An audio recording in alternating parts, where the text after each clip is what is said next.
It is kind of true with some of these Chinese-made mics. Like you'll get like the one Chris has, right? They might have, depending on how much the company pays in the factory. You probably know about this, Chris, right? How much money they pay for quality control, or if they actually have someone from the company at the factory doing quality control, and then all the other microphones that don't pass that quality control test become somebody else's microphone and get sold as cheaper versions. It's all about the quality control. This microphone came with a young child in the box, and he came out of the box and then pointed out all the ways that he checked it, and then I put him back in another box with a label on it and shipped him back to the company. I'm actually proud of using this mic today because I didn't like the way the other mic sounded. So I'm actually using this mic for the right reason, as opposed to I bought this mic and I have to use it. Otherwise, I feel stupid for buying it. All right, you should have a sponsorship. How come you guys don't have a Shure sponsorship? It's my job to get sponsors? Yeah, you know about that. You've got contacts in the business world. Just don't tell the people at Shure that Jim's on the podcast. There's a bulletin board with his picture. I haven't noticed anything. Nobody's been following me or anything. Is there a car outside your house, parked outside your house? Yeah, I haven't noticed anything. It's like a Honda Accord parked out in front of your house. As long as I stay away from that, the Cloverleaf, the 294 onto Wolf Road. Remember that? I heard it with my own ears, I swear. Probably was 1980 something. The mob hit. The guy got blown up on the off-ramp right there. There used to be the restaurant. I can't remember what that restaurant was called. Cypress. Oh, yeah, Is the that what it was Cypress, called? yeah. It's a Whole Foods now. It's actually Rose. Remember when I picked you and Graham and Dow up from O'Hare, and we stopped at Whole Foods right by my house. Remember that's where the mob left a car with a transmitter on, and they put a bomb in this guy's car who was like a mob lawyer and cheated them out of money or something. Obviously owed them something, and when he drove by, they just had the car parked in that parking lot, and it just blew up. Is it just recently? No, a while back. 1980 years. I was on my bike outside, like right in downtown Western Springs, telling somebody asked me where the post office was, and I remember hearing this kind of bang. It's like, oh, that was a loud bang, and it was like, and then I was going to McClure, I think, for summer school or something. That's really far. You were downtown Western Springs? It was probably like half a mile. And you heard this? It was like a boom, it was like a sound. I remember it was like right about the time it supposedly happened. I'm pretty sure. I remember. Yeah, but that was back in the Pinto day. Who knows what that explosion was? And it's like, the Cypress was so unfortunate to have burnt down, right? Like, who knows what accident happened for that place to burn down? Just like when wife fell into his trunk and then his car fell into Salt Creek. Like, all these accidents. It's a dangerous world. It's a dangerous world. It's a dangerous world. Accidents happen. I just realized you're probably Graham's age when I met you. Probably right. I was still in high school. Yeah, Graham was 17. When did I meet you, Chris? Have you met Chris in person? I have. Would have been in Lawrence or something. Or Columbia. Lawrence. No, Columbia. I We stayed with you guys when you were still in school. Okay. Yeah. Was that during the time that Dinosaur Jr. broke up, too? No. That happened? Sebadoh had a fight at that house, right? You guys had just talked about Sebadoh. So the Sebadoh right? story is they would stay with us. They stayed with us on their very first tour, and we became friends with them. Like they had a terrible tour. Nobody showed up to their show in Columbia. We said, hey, come stay with us. We cooked them steaks. We played basketball with them. They had a great time. And then they came back with Eric the next time. Eric wasn't on the first tour. They came back with Eric, and a friend of mine showed up with his acoustic guitar drunk on Mad Dog 2020 and said to me in front of Lou and Eric, hey, let's play them some of our songs. And I said, no, we're not going to sit here and play our stupid folk songs. I didn't say stupid. I said, no, we're not going to do that. I was not going to do that. And then my friend got so upset that I wouldn't do that is he took his guitar in his hand like this and cracked it over my head. So like whacked me in the head with his acoustic guitar. And I stared at him as if I was going to punch him. I just took the guitar from him and I ripped each string off the acoustic guitar one at a time, all 6 of them, and I handed it back to him, and I said, "Go away." and then Eric Gaffney lost his shit, and he said, "You should never, ever do that to an acoustic guitar." And Lou grabbed Eric, dragged him through the house to the back of the house where their van was parked, and said, "You sleep in the van." Oh my God. So much drama. Yeah, it was crazy. All because I was trying to not... Yeah, I didn't want Keep to the play a peace, song or- for yeah. Sebadoh. Didn't want to play a song. Yeah, he didn't want to try to play a song in front Has of anybody Sebadoh. ever Yeah. come up to you with a that's to guitar be and said, respected. "Let me play our song for you"? No, it's after the show. Is like, hey, can I see your guitar for a minute? That was our joke. Or can I play your drums? Yeah. There's always somebody. And Jim, it's always like strung differently, It's right? like, So yeah, they like, can't. you try. Yeah, it's Yeah. nice. They're like, That's- huh? Oh wait, what? Jim's not actually Yeah. left-handed. That was just a Right. defensive maneuver. It's just I could barely play. Avoid. It was just that's why it always sounded so bad. It's like just kept up this pretense of being left-handed. That and it just looked cool. It just looked good. It's purely a visual stage thing. Yeah, I'm much better right-handed. That's like Jimi Hendrix, right? Supposedly he could play That's both right. ways. He could play either way, lefty or right. Yeah, he was a mystical being, though. So are you half and half now in terms of lefties, southpaws in the band? Yeah, Does Matt bring you back to Is Matt equals? left-handed? yeah. No, yeah. Because Howie Matt's was right-handed. left. No, Yeah. Johnny. Oh, Johnny was left. There Johnny was at one was point, left-handed. yeah, there was Yeah. an imbalance. Rick was the minority. Right. They almost, yeah. I had to sleep with one eye open every night. Before, Yeah. the devil's hand would be around my neck. How about your children? What are they? Are they God's all children, or are right-handed. they? Okay, they're God's children. That's good. Is that how you call it? No. Okay. I don't think God is. I think God's left-handed. That's my official position on religion. That's all I stand for. All right, welcome to Lost and Found and Rewound, a podcast where the host dynamic is slowly evolving into a life cereal commercial. I'm Chris Lost. I'm found Jim. Is that right?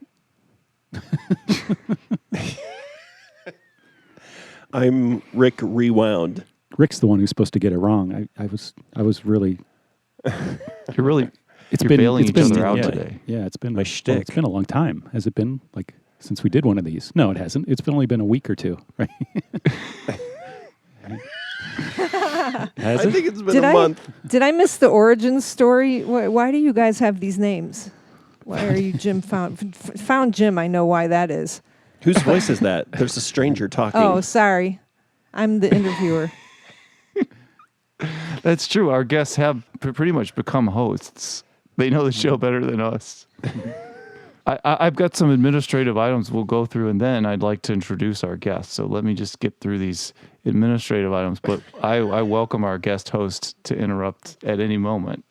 One thing is our audience quadrupled recently. So we want to thank the core set of folks who've been with us all along. We love you very much. Thank you for what you did, because we don't put a lot of call to actions out on this podcast. In fact, we try not to put any out. But somebody did something, because we clearly quadrupled our audience. But we're still a cozy bunch. We're still not too big, but that's kind of cool. So thank you to that. So responding to my listener mail joke from last episode, we got our first listener email from Marv of Pods Like Us. So we just want to say thank you for the lovely note, Marv. And Louise, we love you very much. Thank you for your note. We love the UK, and we think everybody in the UK is attractive, just for the record, sincerely, all joking aside. And for the record, our podcast email is lostfoundrewound@lotuspool.com in case you want to send a note, but of course, you don't have to. That's a very long email. It doesn't have the ands in it, though. I took those out at least. It's just lostfoundrewound That's good. @lotuspool.com. And then the last thing is I want to talk about new music. Thoughts Detecting Machines record, The Year That Wasn't. I've loved Thoughts Detecting Machines. My wife is a discerning palate. She does not listen to indie rock of any kind. She loves Thoughts Detecting Machines from the first record. And this, I think, is their fourth. and best. And like Double Nickels on the Dime, Zen Arcade, Physical Graffiti, very rarely is there a double album that ends up being the band's best album. Although I know Zen Arcade may not be the best Husker Du record, but it's damn good. It's a damn good record. I noticed you didn't mention 1999, so. I'm a little 1999 is not a Prince's missed best about that, record. no. But Sign of the Times is. So that is All a right, double man. record. I should have put that on the list. Yeah. Okay. We'll have to do a side podcast arguing the merits of both. Would you say, Rick, this is the best Thoughts Detecting Machines record, right? Would you say, right? I know you like it when people tell you things like that. Oh, yeah. No, I'm not in immense pain right now. Psychological pain at all. I do feel like I'm getting better at making stuff sound good. It sounds awesome. Sonically, it's fantastic, and the songs are awesome. It's all round great. So, actually, it sounds like you're having a lot of fun when you made it. Exactly. So I'd say for everybody listening, 4 times as many people as I would have said last episode, go pick that up on Bandcamp. Go pick them all up. Rick says there's plenty of them. What genre would you say that is, just in case there are new people listening to this that are not totally into indie rock? I think it's navel gaze. For real. I just thought that up. That's a great name for a genre, isn't it? It Navel sounds gaze. too much like shoegaze. Yeah, exactly. That's the point. It's a play on that. I'm going to call it navel gaze. I don't know what genre it is. What would you say? It's like electronic, thrashy sort of. Some of those songs are a little prog, maybe. Not really. It's good music to work out to. Some of it is. Some of it is. Because there is a lot of guitar in it, so it's not just, I wouldn't call it electronica. Genre fluid. Ah, yeah, there you go. Genre fluid. Yeah, but sprightly. All right, we'll stop with the torture here. Great record. Awesome job. Everybody pick it up, please. Okay, this is our last rewind for a while, and it will be a doozy. We thought we could hold out through the entire global event by having a string of rewinds with a string of special guests, but it appears as if this event is not going to end anytime soon. So we will be returning to our regular scheduled programming, unfortunately, in a Lito's Pizza-free format right after this episode. Did we discuss this? Well, I guess kind you of. decided. Right? We exchanged a few emails. I made some assumptions and then made a decision. So, I fine. figured we'd get this boat moving. So let's get on with our last rewind for a while. So no shade to our previous guests. We hold them all in very high regard. However, today's guest is what they call a get in the podcast business. Our guest today is the most accomplished guest we've ever had on the show. As an educator, she's a tenured professor and department head at a major U.S. university. She is a technical innovator, a pioneer in the field of virtual reality. She is a podcaster, hosting one of the first podcasts in the history of podcasting. She is an accomplished musician, playing many instruments, including bass, piano, and violin. She plays in a band that's released albums on legendary labels such as Warner Brothers, Sire, and Twin Tone Records. And Lotus Pool. Yeah, and other labels. Please don't interrupt me. As a bass player, I consider her amongst the likes of Mike Watt, Chris Kirkwood, David William Sims, and Bruce Foxton. She is an author, currently working on her first memoir. She is a martial artist, currently focused on capoeira, but skilled in many other forms. And like the majority of other guests, she enjoys Star Wars and more Marvel movies. And unlike everyone who has ever been associated with this show, she's made 2 human beings. Listeners. I was gonna say I have a vagina. You guys all, most of you made some human beings. No, we didn't. Let's say I went to the store and I bought some eggs and I bought some flour and bought some sugar and I bought that bag boy, put it in the bag, brought it home, baked a cake, and I put the cake on the table. Would I say, hey, I made this with the bag boy at the grocery store, or would I say I baked this cake myself? My mind just like exploded onto the floor. What if the flour came from inside of you, though? Yeah, exactly. What the hell, man? I was going to say eggs, but that would get it really confusing. I would have said, what if the eggs came from inside you? Yeah. All right. Well, eggs don't come from inside boys, Rose. They come from inside girls. Well, you got me there. Anyway, yeah. This is a man who knows You don't his have- chickens.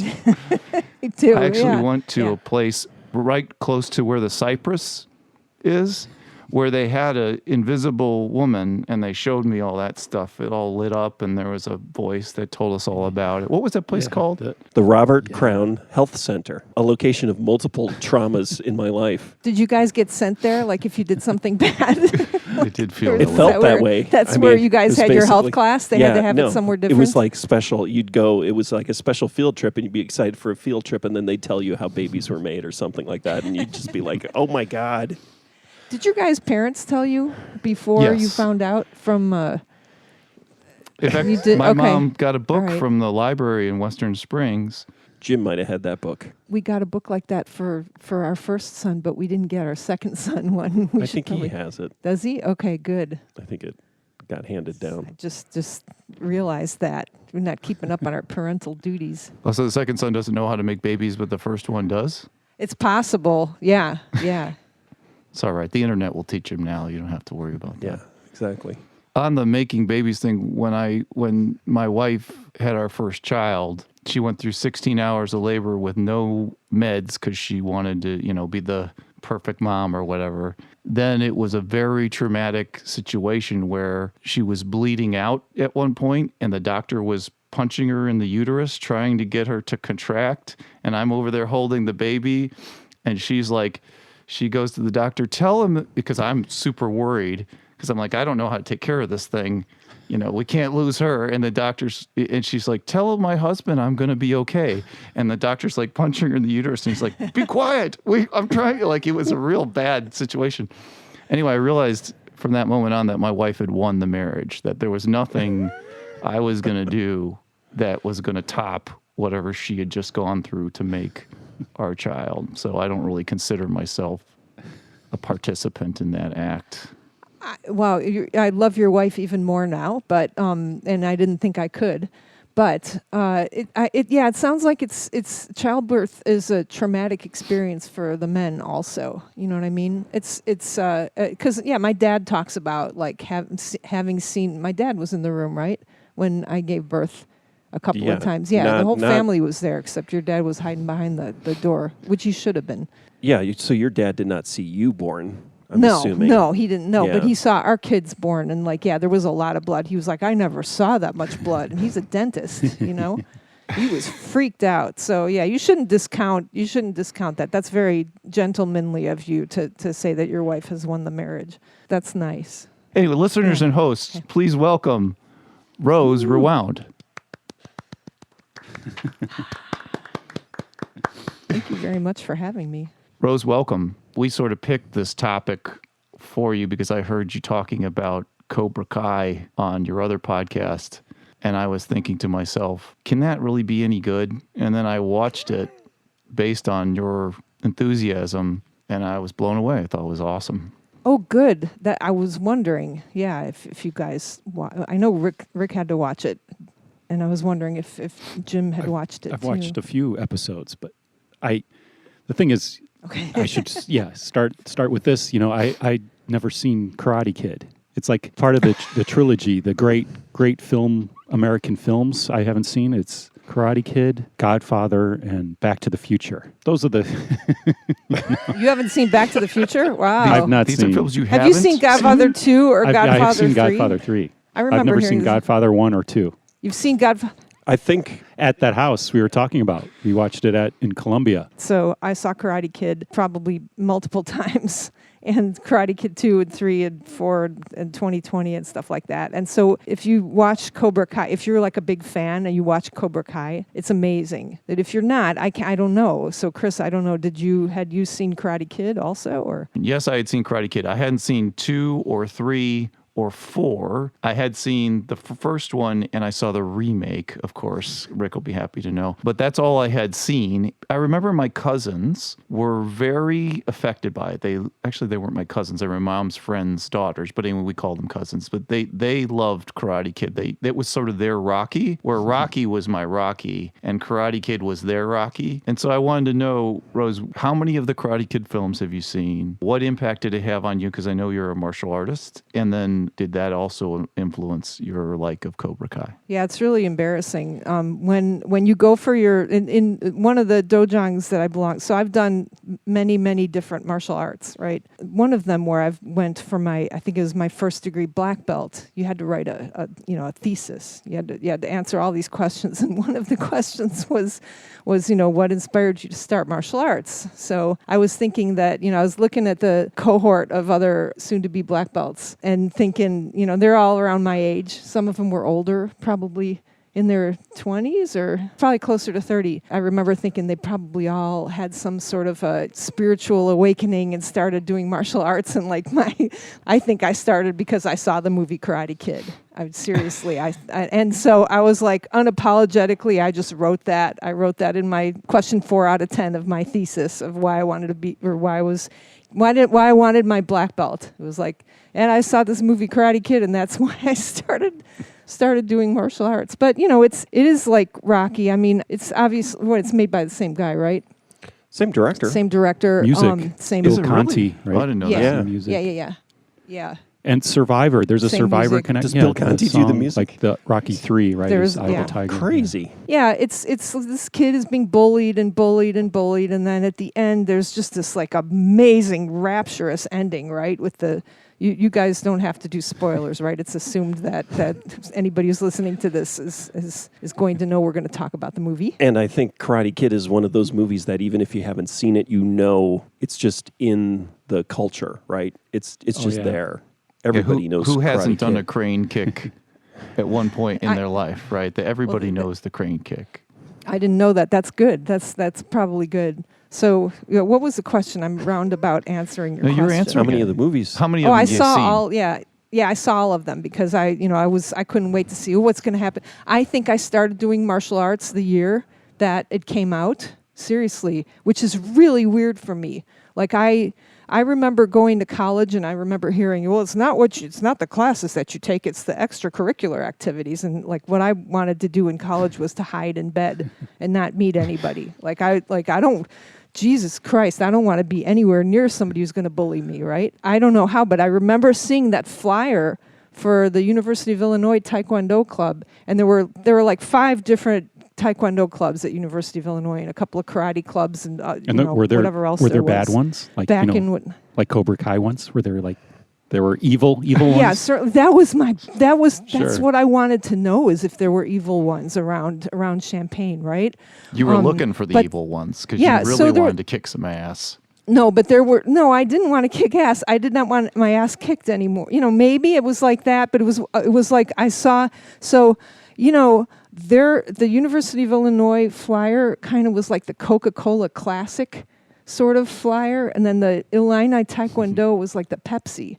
And like I was like, well, which one do I go to? And this one looked a little bit more classic. I think it had serifed font where it said U of I. And I think I chose that one. I don't know why. And I was like, well, I'll go in there and I'll see what happens. This is crazy. I can't believe I did that. But it totally changed my life. I'm like thinking, oh, Star Wars changed my life. I'm who I am because of Star Wars and everything like that. And then, like, I don't know, like when Cobra Kai started, I realized, oh, geez, wow, it might be that Karate Kid also influenced everything that I am. And there's no way I would be who I am on the stage if it wasn't for Taekwondo. There's no way I would be able to teach anybody, and there's no way I would be able to speak to my children if it was not for becoming an instructor in the Taekwondo dojang that I went to. So again, I saw all of them, all the movies. The fourth one was scary because it had a girl, and those of us who like identify with Luke Skywalker and don't see are gender fluid, like me, I was terrified. Like, what's going to happen? Is it going to be horrible? Are they going to, am I going to be embarrassed to be a woman? I feel like I walked out during the Karate Kid, the next Karate Kid, it's called. With Academy Award winning Hilary Swank. Hilary Swank, yeah. Well, she hadn't won that yet, I don't And think. Walton Had she? Goggins was in that film as well. Yeah, Will I they noticed be that back when you were Will watching they be it. back?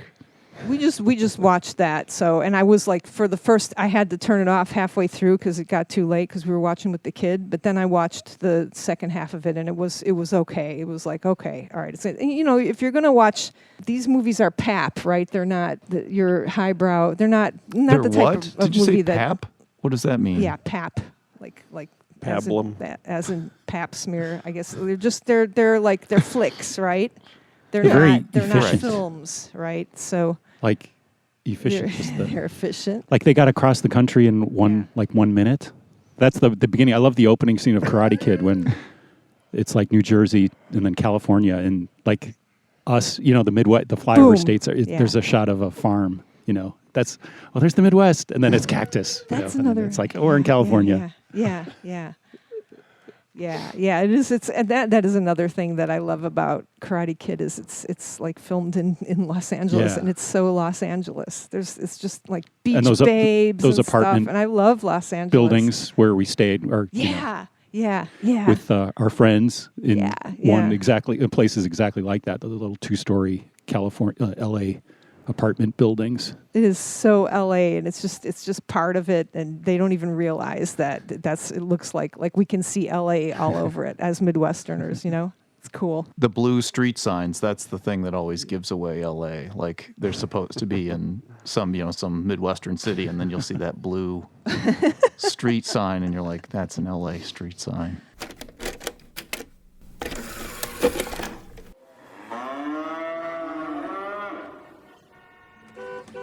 Kansas City.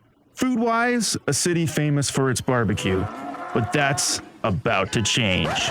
My name is W. Dave Keith, host of the podcast Taco the Town, and I believe that Kansas City is one of the most underrated, underappreciated, up-and-coming taco towns in the USA. On Taco the Town, we will shine a light on all the amazing tacos Kansas City has to offer. Kansas City is a great taco town filled with a variety of untapped taco stylings and flavors, and on the Taco the Town podcast, we won't stop until we've tasted every taco in the town. No taco table will go unturned. Each episode, we review a new taco joint with a special guest. We share taco memories, discuss taco topics, and put tacos to the test. We check the latest stories in taco news, and no taco is off the table on Taco the Town. If you love tacos, like I do, you're gonna love Taco the Town. Available on iTunes, Stitcher, Podbean, and Google Play.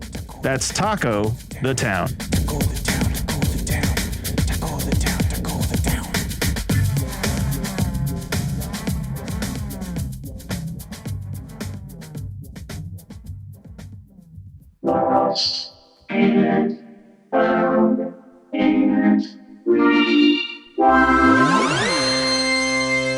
So which film did you like better of the four? Was one Oh. always the best for you?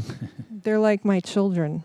So, I mean, the first one's got a great, you know, how can you beat, you know, you're like, oh, how can you beat that ending? And then the second one, they go to a different country, so they're there, and then there's a tea ceremony, which I studied tea ceremony probably because of this. And then three already started losing me, I think.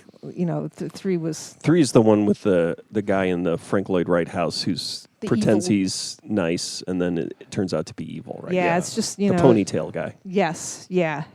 I want to say Terry Silver, but now I can't remember. By then, you know, I was watching real kung fu movies and stuff, and probably practicing kung fu. So it was like I was too old already. And then when the Jackie Chan one came out, that was really interesting. That one to me seemed much darker, and then I was like, I got into it for a while. I was like, yeah, this is kind of cool. You know, it's a real martial artist is playing Mr. Miyagi, and it was like darker and more intense, and it was really, really violent. I remember when you watched that movie with me, you were like, man, this is really violent. It is really like the kids were kicking the shit out of each other, right? It's really, and what's the kid's name? It's Will Jaden Smith's Smith. kid, right? Jaden Smith, yeah.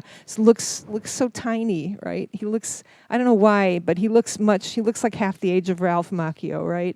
So it just seems really like it seems more intense. And then there's the scene, I don't know if you saw this. Did you see I that liked the movie remake. I also? thought it was good, Yeah. actually. Yeah. You know, there's like I watched it last night because I didn't want to watch it again because I came back to the originals because of the chemistry between Ralph Macchio and Pat Morita, right? You read like that's in all the reviews too. They have amazing chemistry and everything like that. Do you But feel that's missing from the show, from Cobra Kai? Because after watching all three films recently, I feel like, boy, I wish Pat Morita was in this show, because you just feel like sometimes Macchio is just playing to a ghost the whole time, and you're like, he really needs a foil to bounce this stuff off of. Yeah, I know. I was talking to a martial artist friend of mine who's just like, when you watch Daniel do his moves, how can you believe that he's beaten up anybody? Kind of ragging on Ralph Macchio's martial arts form. I think I was trying to tell Rick Rewound the other day. It's like these characters, went to bed with my childhood, right? They ended in my childhood, and then I grew up, and then I did all what I had whatever my life was and everything like that, and then all of a sudden they came back. It's like when Han Solo says, it's real. It all really happened. The Force is real and stuff. Like when it comes back in Star Wars, and one of the later Star Warses, and you're like, oh, it was real, And so it's like these characters, they're still alive, and they came back, and they have lives now, and you get to see them now. And I just was like shitting my pants about it, because I couldn't believe it was going to happen. And then when it started, I just couldn't believe it was happening. And I don't miss the chemistry. I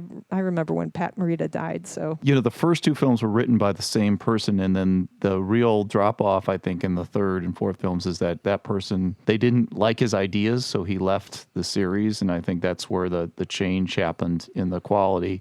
And the thing that I love about Cobra Kai is the two guys who are writing it, I think, are very committed to the spirit of the first two films. And I think it's really cool that they keep bringing back characters from even the sequels to reintroduce them. And in some ways, like you mentioned Star Wars, when the Clone Wars cartoon came out, not the animated series, but there was like a small amount of short cartoons. I don't know if you remember these, and they're 2D. They took all of the conventions that Lucas, I think, really sloppily tried to put on screen and were kind of horrible, and made them look super cool. Like they completely took the prequel ideas and actually made them cool.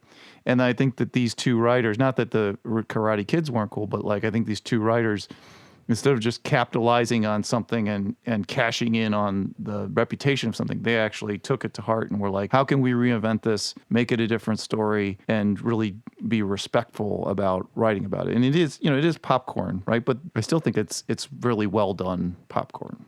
yeah. Do you buy into the theory that Johnny was the one who was bullied by Daniel. Daniel bullied Johnny, because when they do that sequence where they show Daniel, Johnny goes through and explains, he stole my girlfriend, he and his old man friend beat up me and my friends, he did something to his, he smashed my radio, or I forget, some other thing that like Ralph Macchio, he poured water on him or something. Like clearly, if you look at it that way, Ralph Macchio was the antagonist. Dude was smoking pot in high school, and that's all you remember about that, right? Johnny's like rolling a joint in the toilet, and he's dressed up as a skeleton and stuff. That's what you remember, and you're like, yeah, Ralph Macchio, go douse him with water. What an asshole drug addict. And then you don't even remember that, and that is not said either. Like totally skipped over in Cobra Kai, which is so brilliant. I can't believe it. I think that's so cool. But yeah, somewhere I was practicing Kung Fu, and I remember before 2001 when martial artists started talking about that movie is terrible. It's a fallacy. Like here, Ralph Macchio's Daniel's son, he just practices for like a couple of months, and then all of a sudden he can beat these kids who have been practicing their martial art for years and years. It's terrible, and people were all ragging on it for a while. And I think those characters came back in some other pop culture show and kind of revisited it too over the years. You can look that up on Wikipedia. Totally, yeah, it's terrible because you spend, as a martial artist, you're spending hours practicing, and it hurts and it's painful and it's terrible. It's very, very hard. And then to see this guy, he's doing, he's got the force with him or something. Just true, he's not evil, so he can take care of the other guys. Yes, I love how you can look at it, and I think the Allie character says, there's three sides to the story. There's your side, there's his side, and then there's the truth. And I was like, oh man, that's is she talking about politics right now? Is this all an allegory? Well, that's what I was going to ask. Are we all bullying Donald Trump? I think so, yeah. Totally we're bullying him. The poor man is out of office now. He doesn't And- he's unemployed because of what He's we've done. unemployed, out of office, and he doesn't even have Twitter. He has no megaphone anymore. We're totally bullying him. He's driving around in his red Pontiac Trans Am. What was that? It's a Firebird, Pontiac yeah. Firebird. It becomes Okay, it becomes a Challenger. See, I haven't gotten that far. Yeah, like you were talking about how these characters disappeared and went to sleep. I just watched this past week, like Karate Kid, and started watching Cobra Kai, and I felt the same thing. I was like, I can understand if I'd seen this movie and was into it in 1984. I was like, oh, this show would be amazing, and it was. Yeah, it's really well done. It's great to see that. It's like you said, it's like a time machine, or just it's like boom, and it's like and opening the series with the old shots of the movie. It's great. You're gonna have to watch the second movie though, Jim, before you get into the second season. Okay. Just do it. Yeah. Just Sure. sit through it. No, yeah. Make your mom watch it too. And she loves Lito's Pizza. You might want to just order up yourself a delicious Lito's Pizza, Jim, and you guys could sit down and have yourself a time, since we can't now that this global event is preventing us. But that might be a good garnish to Cobra Kai. Yeah, the fleet is still, the Lito's pizza truck fleet is still operating. I see them, they have like big, very high intensity lights on the, they've always had kind of lit up side panels, with the name, the little Lito's delivery vans. And they upgraded at some point a year or two ago. And they're like super LED lights so that you see them coming down the street from blocks away. There's like glare. They have the monster truck lights like the Flaming Lips used to have on the top of their amps when they were a three-piece. They used to just blare the whole audience. Yeah. Rick, where would you say this trilogy, or sorry, I guess it's 4 films, quadrilogy? Where would you say it sits in film history? How would you characterize it? I mean, definitely pop culture phenomenon. I just put it in the same category as Rocky. I mean, I love the first Rocky film, I think. Boy, it's been a long time since I've seen that too. Karate Kid, I'm less of a fan, obviously, than Rose Rewound. What's your name? And my feeling about sequels. So this is more of a personal perspective. I do feel nostalgic when I watch the original Karate Kid, and I enjoyed Cobra Kai. The second movie, I think I drift off, and the third movie I find hilarious. The fourth movie, I believe we had a conversation about that. I think, Rose, you went to see it alone because I refused to go, apparently. No, I was too embarrassed to ask you to go with me. So you went secretly. Yeah, I was too embarrassed. Yeah. But that's a more personal perspective on Karate Kid and its various incarnations. To me, it's one of those movies where it kind of really doesn't matter if it's a good film or not. It's permanently embedded in the psyche of a lot of people, especially of a certain age. I think, Rose, you're a little unusual because you're a little older, but yeah, people who are like maybe 5 years younger, tween and teen aged, in 1984, it's like one of the most important, it's up there with Star Wars, right? I'm not diminishing that you as a 18-year-old found it engaging also, but that idea is that it's kind of impossible to criticize in a way. It's just there. It's part of culture. I think everybody, these people I label as my aunt, uncle, and cousins, but they're really just our friends. Every age group loved that film. I don't know if it's the hero's journey that they're following that path. I guess it's got a little bit of that in it, but it also feels more like the underdog, right? It's the underdog winning. And when Johnny, the great thing about Cobra Kai is episode 1, he's the underdog. And he continues to be the underdog, whereas there's a little tension in Daniel's life, but he's rich and he's got a bunch of dealerships and seems to be patching things up with his wife, and everything seems to go okay with him, whereas Johnny just continues to screw up. Yeah, and that's the thing, is that underdog story. So I think every generation, has those underdog movies. I should be able to pull something out of my brain instantaneously, like a generation before, what that underdog movie would be. But it's Cat from Outer Space. Jim, you just can't reference Cat from Outer Space at every time. It works with everything. Pretty Woman is like that. Woman. No, seriously. You guys, I'm sure it came out afterwards, right? You Yes. guys don't know because Yeah. you're not women, But this woman gets beaten, like she gets bullied. She goes into an expensive store because she was a whore or whatever. She was a hooker. And she goes, I think it's Pretty Woman, right? Yeah. With Julia Roberts? Yeah, she goes into a... It's sex hooker. Rose, She's a is the sex way hooker. The term we use now.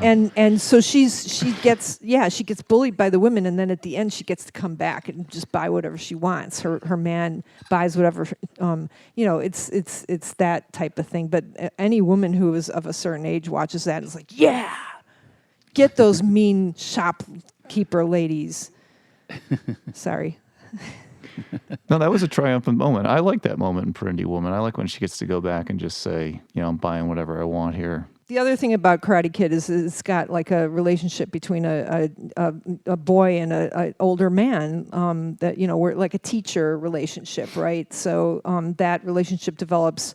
I just read somebody's review of it, just talking about how Ralph Macchio or how Daniel learns to respect the culture and just the way that this teacher is teaching. So it's got a lot of teaching in it, and so any of us who are teachers are, or at least I'm really into that too. Wow, he respects him. I mean, there's a little bit of that in Rocky, but not in, Mr. Miyagi is a main character, whereas Burgess Meredith, what's his name in How dare you, sir? in Rocky? How dare you say Burgess Meredith was not a main He character? is a main in character, but Rocky? you know what I mean? That relationship seems, I feel like Rocky overwhelms him in terms of focus, right? I don't feel like Burgess Meredith is as dominant in Rocky as Pat Morita is in...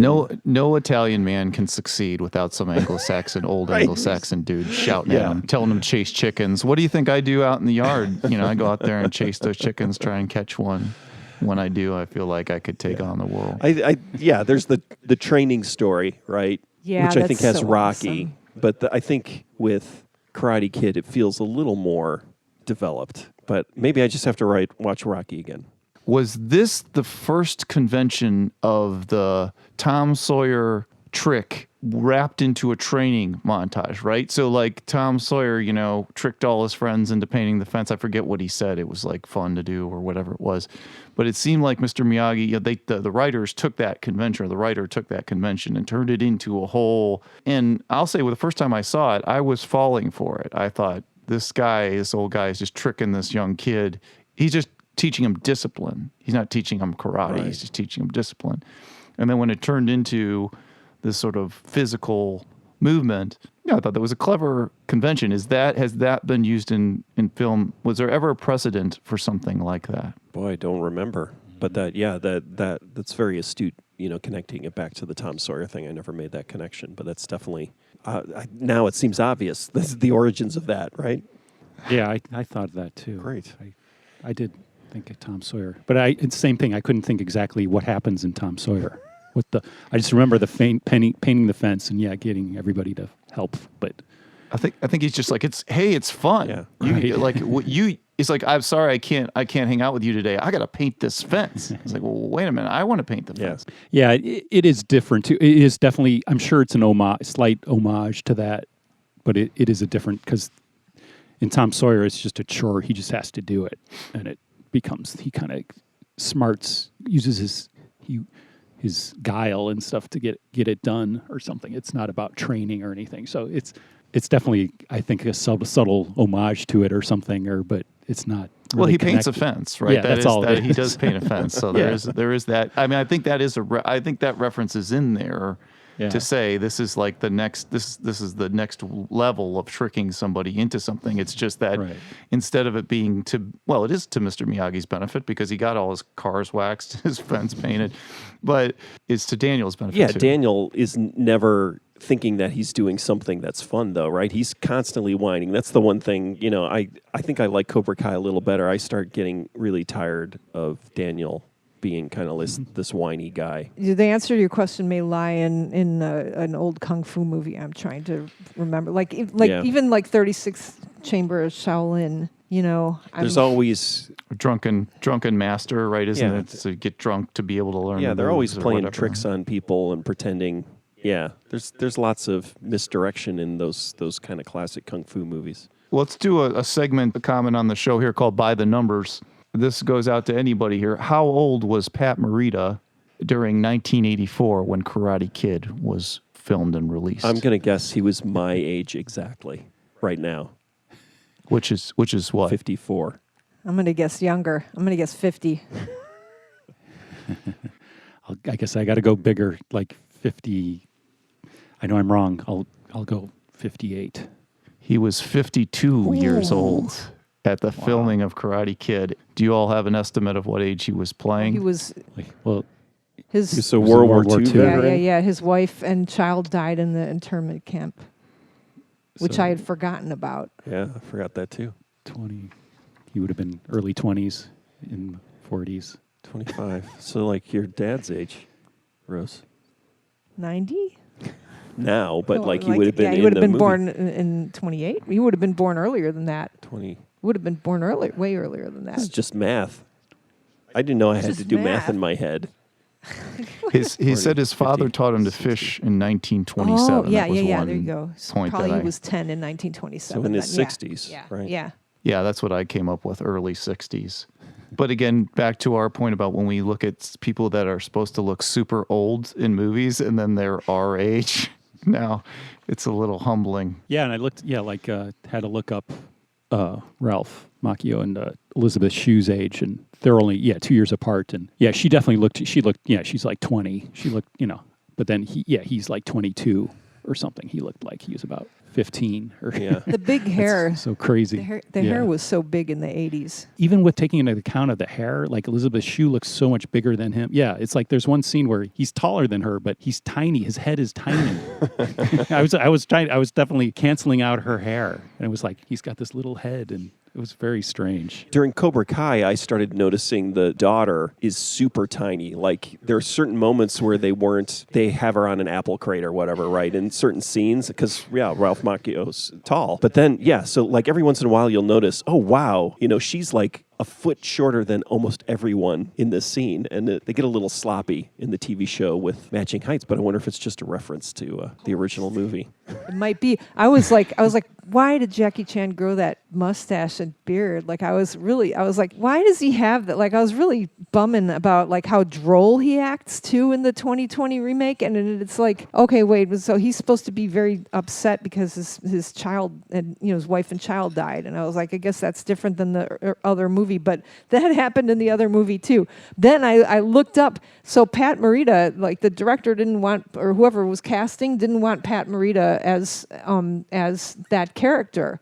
Like he's a comedian. I don't want him. Yeah. He ended up like, this is all over the internet. He ended up having to grow a mustache and beard and like disguise his voice or something. And then that sort of coerced the director into letting him play that character. Wow. When he grew a mustache and beard.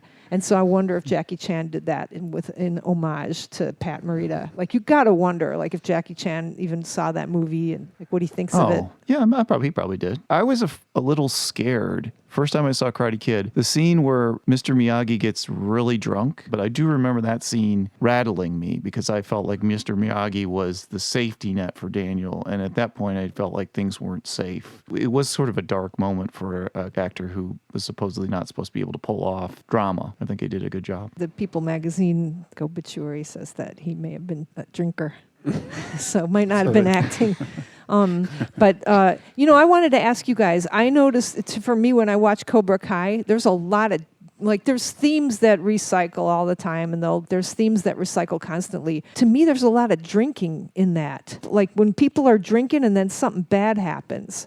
Now, is that just me being straight edge, or do you guys notice that there's a lot of drinking in that? As probably the person who drinks the most, I did notice a lot of drinking in the show. I mean, like, the wife and Daniel are always cracking a bottle of wine. They're always going to the country club having drinks. Johnny's constantly drinking. I mean, he's drinking Coors Banquet. like during the day, Coors Banquet, during the day, like during classes. He's an alcoholic, right? He's a functional alcoholic. And then when all his buddies get together, they go to a bar and get drunk. I mean, it's like there's a lot of drinking for a show that comes from essentially a kid's film or a film that was aimed at younger people. I don't know if that's to make them seem more mature, or you're right, Rose, there tends to be something bad happens when they get drunk or drink.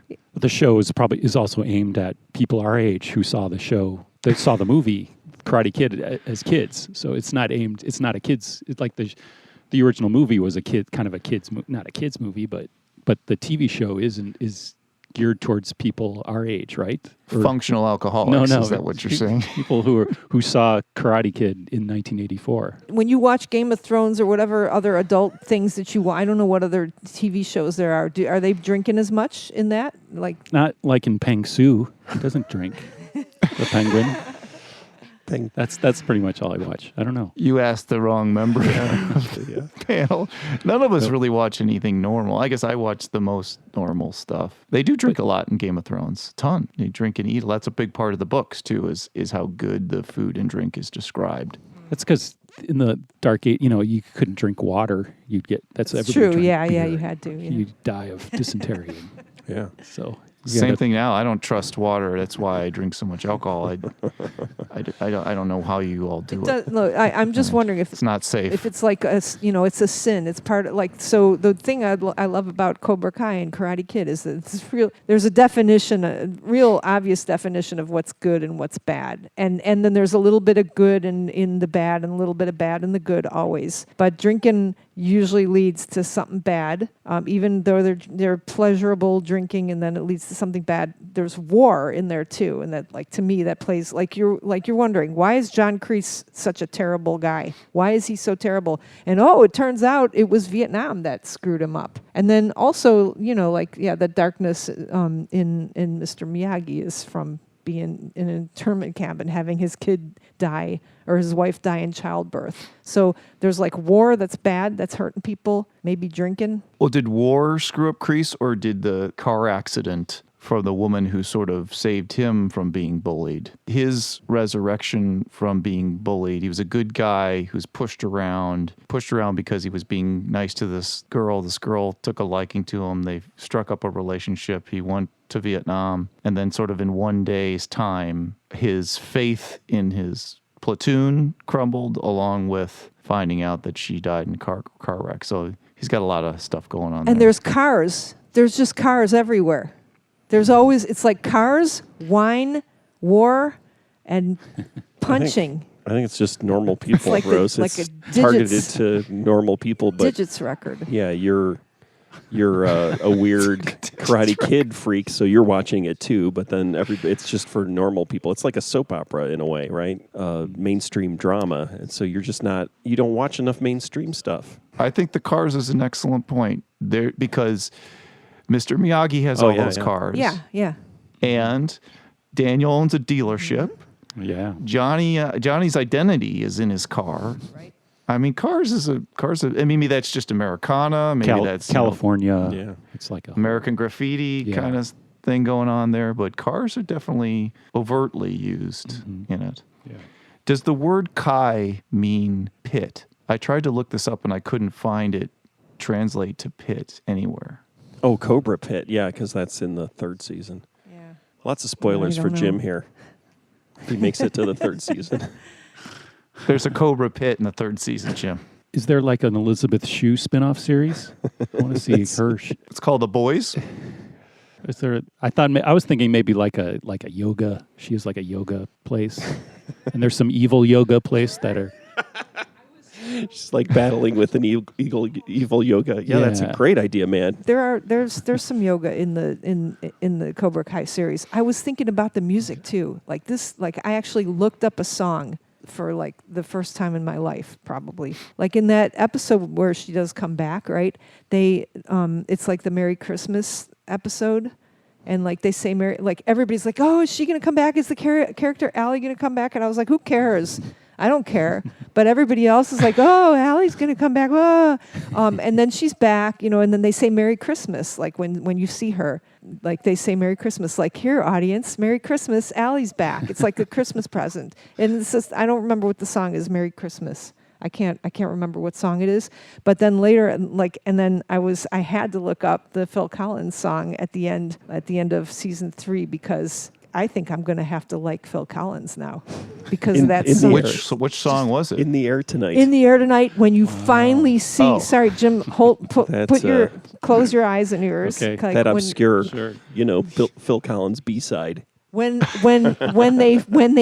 the ending happens, I was, even the second time I watched it, I was just like, oh my God, that song. Like In my mind, see, now I don't remember that, but that's just lazy. Like using "In the Air Tonight" to me is lazy nowadays. oh That's come like- on, every song is like a top 80s song Yeah, in that but whole. like so many people have used that so many times to create an emotional drama. Yeah. Oh yeah, the sex scene in Risky Business, right? Is that where we Is saw? that "In the Air Tonight"? Is in that? Oh no, yeah, I think Really? now I have think to look so. it up. Tangerine Dream. I know Dream, yeah. Tangerine Dream, but it's now I have to. Can I look it up? Yeah. I think it is. Yeah, yeah, I It's, bet- it's I bet in it the is. air tonight is used in the sex I scene. think so. The second side of that album that In the Air Tonight is on is a fantastic collection of pop songs until he gets to his cover of Tomorrow Never Knows, which is atrocious.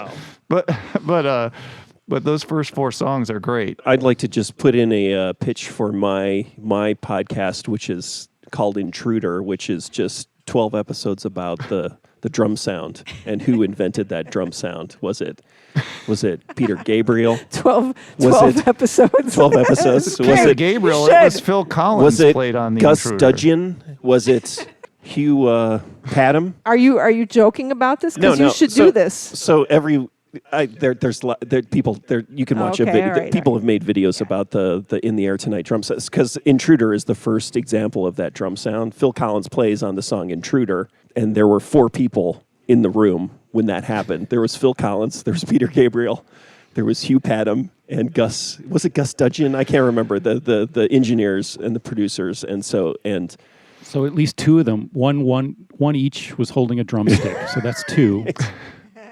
Someone else maybe placed the mic.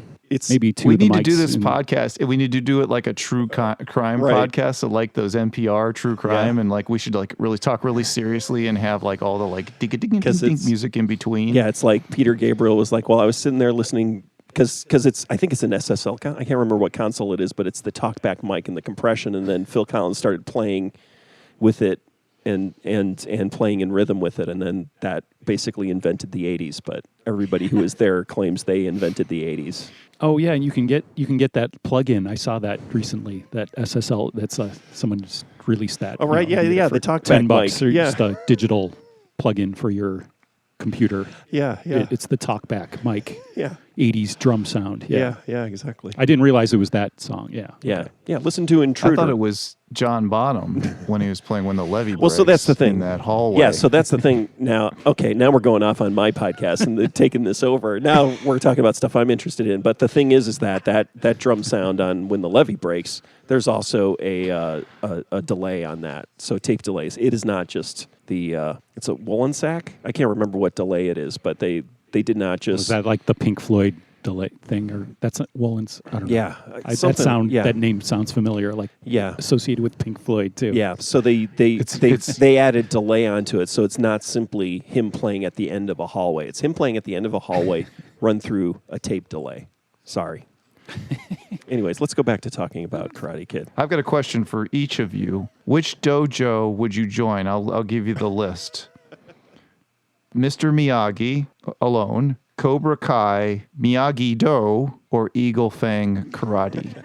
Which dojo would you join? Jim. I'd have to say Miyagi, Mr. Miyagi. Mr. Miyagi alone? I guess so. Why? See, I don't understand the last half. I only know the first 2. So I haven't seen enough of the other references. I don't think I understand.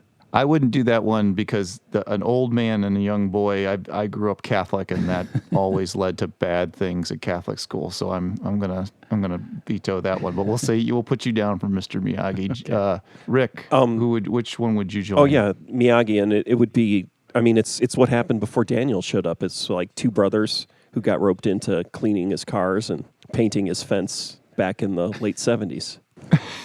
Yeah, if there's 2 of you, you can take him. Yeah, nothing creepy going on. Rose, which would you join? I can't answer that question.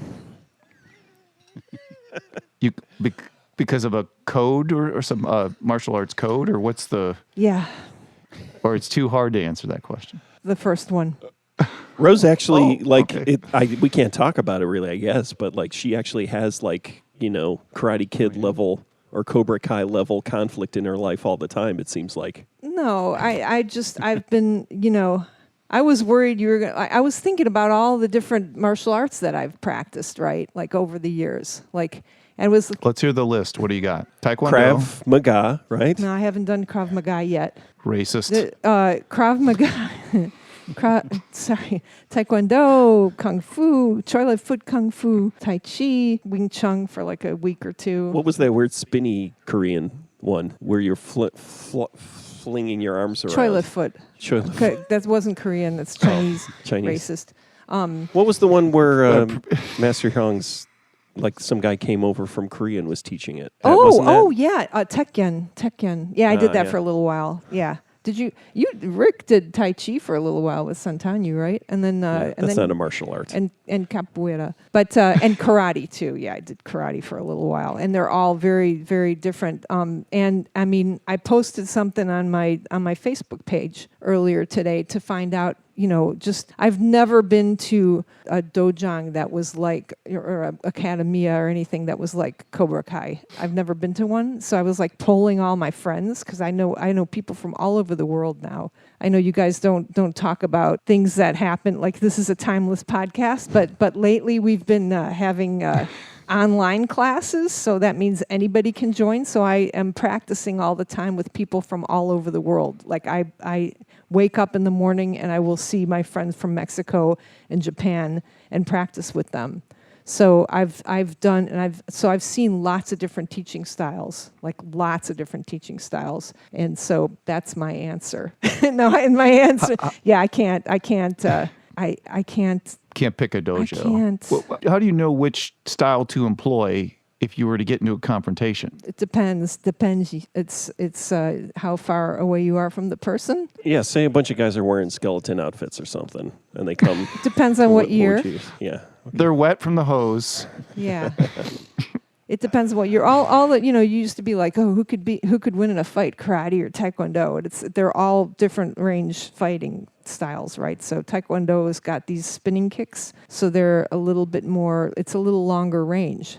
So you could kick the person before they've come closer to you. But they're inefficient, to a karate person, that's very inefficient, right? The karate person is just like a drone that just zeroes right in on you. They're straight to the point. Like, oh, the person moved over there, and you go get them, right? And capoeira is the opposite. Like capoeira, I'm going to do a cartwheel before I come and attack you, maybe, but it's beautiful, and it's for all many different reasons why all of these martial arts and all the different movements exist. Have you ever had to use your martial arts in an unfriendly situation, in a confrontation? Yeah, I did once. There's also China, which is part of. So, like, say Rick Rewound holds his hand up and grabs something, and then there's a way to move his hand where he wouldn't like it. So, and he would let go of what he was holding. So we were seeing the female version of, was it Man or Astroman? Yeah. Yeah, we were seeing the female version of the female, what did you call it? What franchise? Beta Project. Beta Project. I think is what they called it. And there was a man who jumped on the stage and was grabbing the microphone away from one of the ladies in Man or Astroman. And I jumped up on stage and I took the microphone away from him because I knew how to do that. I knew a way that his hand wouldn't move. So that was the only time. Were you security for your band? Then did everybody look to you when there was a confrontation to be like, Oh, yeah. let's let Rose I take care of think- this? Yeah. No, it was more like, don't say anything mean Yeah. to people because we're going to get beat up. Yeah, we would have to tell her not to say anything to the police officer because the policeman is not going to beat up her. They're going to go. They're going to go after us. I don't know what police officer you're talking about. Just It's when we anybody. get pulled over or something, it's like, do yeah. not start yelling at them about why they shouldn't have pulled us over, why and everything like that. You gotta take a step back. I think that was more. But that was more verbal, Yeah. right? Yeah. So martial arts is not like how you punch somebody and how you overcome somebody. Martial arts is how you act in all situations. Martial arts is how you, and for me, it's how you teach too, right? So I interrupted you. Sorry. No. I learned to teach through martial arts, right? My instructor, who instructed me to become an instructor, talked about making people want to know what you're going to teach them first and then telling it to them. So I use it all the time. You talk a lot about it being an influence on you in terms of being a teacher. Is that how you decided you wanted to be a teacher, or was that like a subconscious discovery later as you're being a teacher and being like, hey, wait a minute, maybe this had some influence on me? I always wanted to be a teacher, and the first time I tried for for a professor job, I didn't get it. Then my friend asked me to teach with her, to teach martial arts with her, and I thought to myself, well, at least I'll be able to teach martial arts. I never thought I'd become a professor. And the thing about being a martial arts teacher, this is just so amazing, is that when you teach regular school, your kids leave after a year, right? Normally, unless you're teaching Montessori or something, right? When you're a martial arts teacher, it's like, being an instrument teacher, you can be the only person who says something wonderful to this kid, you can be the only person in their life who gives them like a small, like we learned this, like you hold a target in front of them. You hold it really low. You can hold it really comically low and say, hey, can you kick this? And they'll kick it. And you'll be like, ow, you hit my hand, ouch. And you can say, good job, try it again. You can do that until they quit. It's not a 9-month job. It's awesome. You should ask everybody else questions now, because I'll talk about this No, forever. you're the guest. You're the guest. I'll ask you, Chris, what dojo would you join? Yeah. Eagle Fang karate. I like Johnny Lawrence. What do you like about him? I think that character has the most amount of depth of any character that has been in the series. Because I think Daniel's a little cartoony to me, although I loved the second film and I like how they really fleshed out Mr. Miyagi's background. But I think that Johnny Lawrence is the person who reminds me of the people I grew up around, the people who were my early male figures in my life. And I think Daniel's flaw is coming out in the TV show is that he is a little too pristine. He's too much of a goody-goody, and he expects, if you do good will happen. Whereas he thinks he's doing the right thing, and commonly, or every once in a while, it leads to a bad result. I like the way they're writing that. I think it's true. I think that sometimes the good guys win, sometimes the bad guys win, or sometimes you can't tell who the good guy or the bad guy is. They're all moving at their own intent, thinking that it's the right direction to move in. But because of their background and how they were raised or who their influences were, they're essentially flawed. I don't know, that probably made no sense. But anyway, I like it made total sense. Johnny. What do you think about the fact that, his background is he was a rich kid and now he isn't? He came from money, whereas Ralph Macchio's character came the opposite. Yeah, I mean, I'll say that felt a little bit like a writing device to make Johnny the step kid, right? I mean, the rich guy was his stepfather, which Ed Asner, right? Lou Grant is his stepfather. That's interesting. It's not true, though. I mean, if you go look at the original film, it's pretty clear that he was a rich kid. He was bullying Ralph Macchio. It's hard to feel sorry for Johnny Lawrence. Oh, no, it isn't. I don't think it's hard to feel sorry for him at all. I mean, I believe everything he said in Cobra Kai. And yeah, you're right. I can't, sometimes I think about, I can't believe that Ralph Macchio is letting William Zabka, is that his name? I can't believe he's allowing, this character to be such, the Johnny Lawrence character is so amazing. I love the team-ups. I like when there's, I think, 2 team-ups where they fight people in a auto body shop, and then they beat up John Kreese. But two guys in their 50s beating up like a 70-year-old man. That's where I remember watching it and being like, yeah, and then I was like, wait a minute, this is 2 50-year-old men beating up a 70-year-old man, kicking him through a window or whatever. That's what's so sad. That's like the end of the second season too, when sorry Jim, but the kids kick the crap out of each other. I loved that too, because my whole life, since 1985, I've been trying to get people to do martial arts. I am Shaolin soccer, right? I'm like, come on, you should do martial arts with me. And then at the end of that, it's just like, oh my God, this is terrible. Everybody should not do martial arts. And I loved feeling horrible about it too. I was just, oh my God, this is, it was delicious, I thought. It's very violent. It does worry me a bit. don't you think they're pushing the point? Like, they are training all these kids to fight. What do you think they're going to do? They're going to fight, right? Like, and then they don't stop. They're like, let's keep, season 3, they're like, let's just keep training them so that they just keep fighting one another in more dangerous ways. Oh, Better than drugs. And better than alcohol. That's right. Putting people in the hospital the old-fashioned way. I just realized which dojang I would join. It would be mine. Maybe Rose would be the antagonist in the Elizabeth Shue yoga. Rose would be the evil yoga studio.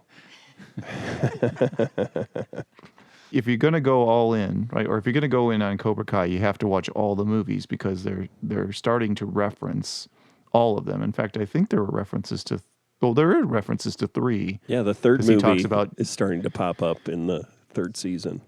well, even in the 2nd or 1st season, he says, I joined Cobra Kai. Remember, there's that reveal. That's right. It's like, I joined Cobra Kai. Yeah. So in totality, would we say, should this entire, what do you call that? The Miyagi-verse. Miyagi-verse, yeah. Thank you. Should the Miyagi-verse be lost? Jim, since you haven't watched it, what do you think? Oh no, I thoroughly enjoyed it. Watching Karate Kid for the first time, even though it was very simple and, like I said, efficient. And even though it's a long movie, it's like over 2 hours. Is it 2 hours? But it didn't seem long, but it seemed like it should have been quicker because it's so efficient. It's like everything is okay. It was like, okay, they get to California, and then that first day, it's like, these are the bad guys, and it's like, everything is so clear, and there's some nuance, I guess, but yeah, I thoroughly enjoyed it, and Cobra Kai is great. Yeah, I'm definitely going to watch the other movies. And Rick, should it be found, would you recommend the Miyagi-verse to a student or coworker?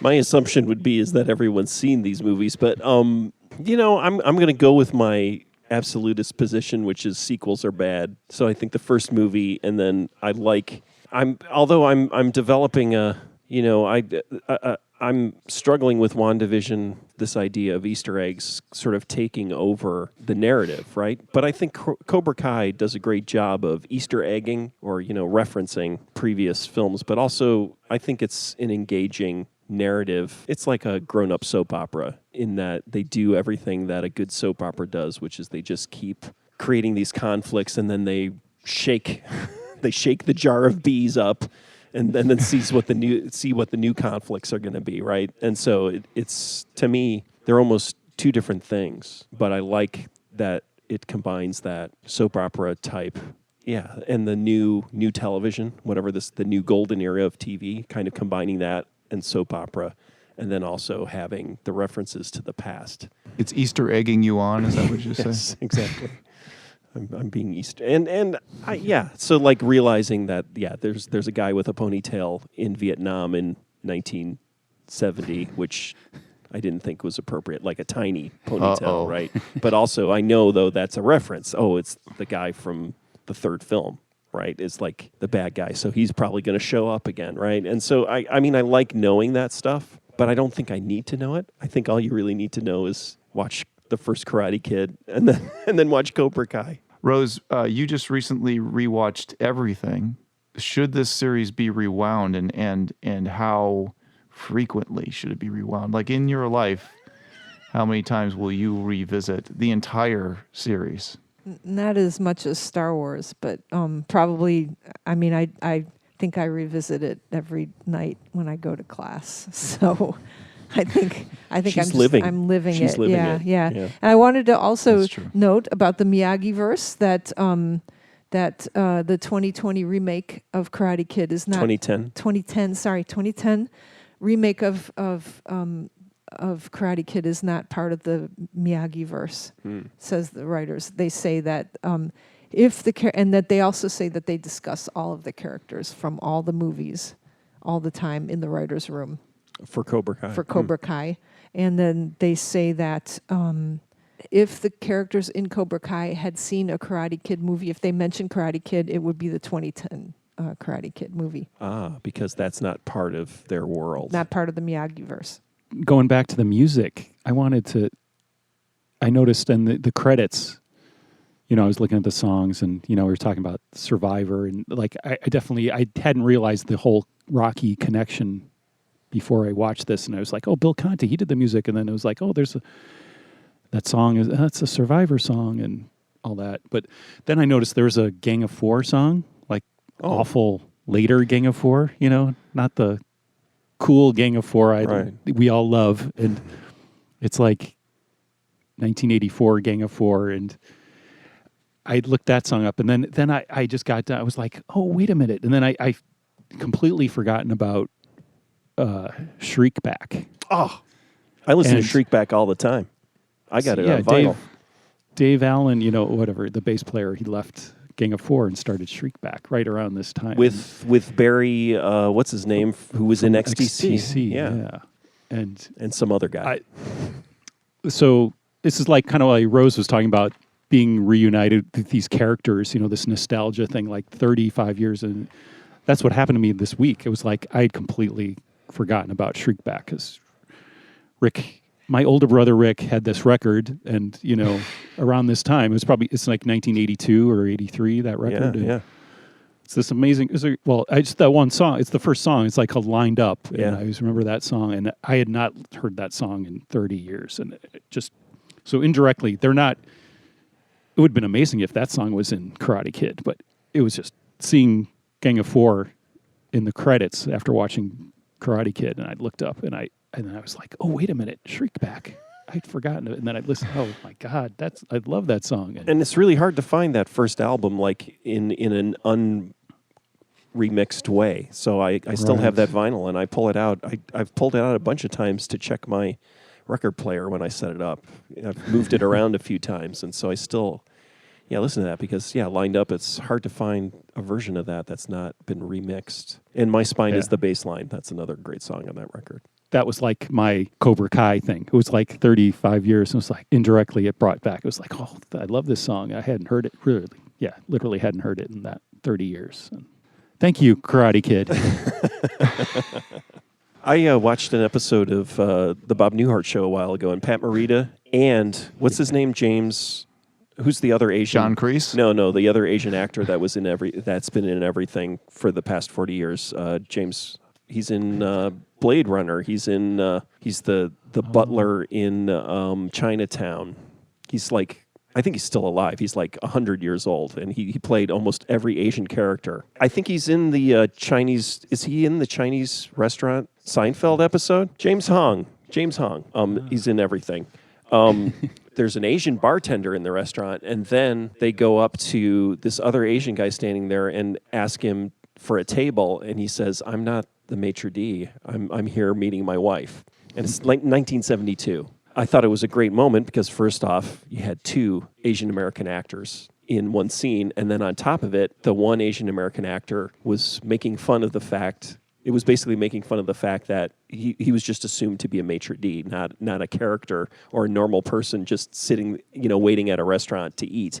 And then on top of it, I think then he wound up playing, a maitre d' in a bunch more movies and TV shows after that so we haven't progressed at all since 1972.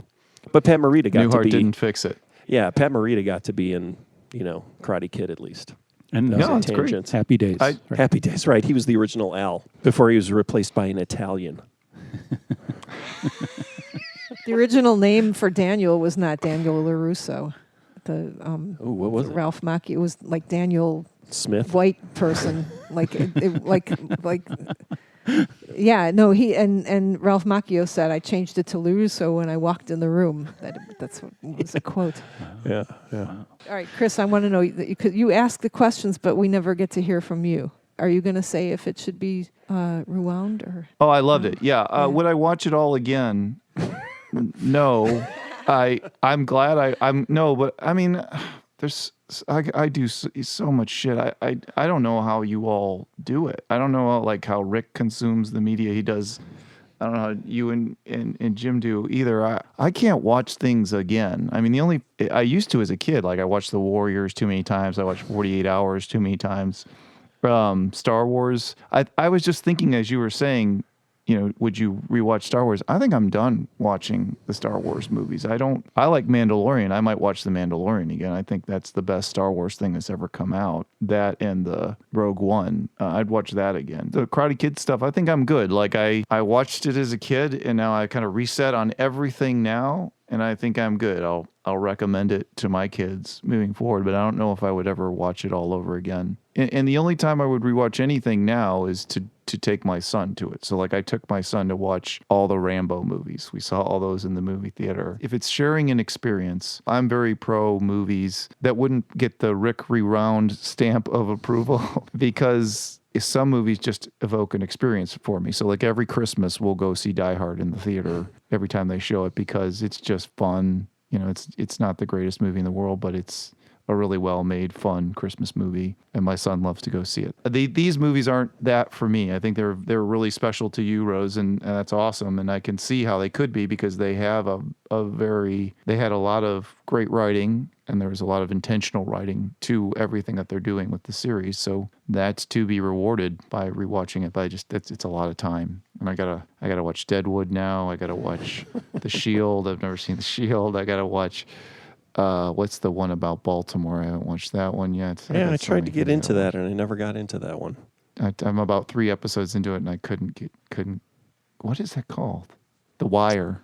But no, I mean, it's great. It's not that I wouldn't rewatch it because it isn't great. It's just lots to watch. It doesn't seem like it's something you'd rewatch. I mean, you get the gist of it, and then you watch it with a kid, maybe. Do you think they're going to do another season, or do you think they're just going to do a movie to end it? Oh, for Cobra Kai? They will, yeah. Season 4 is in production, I think.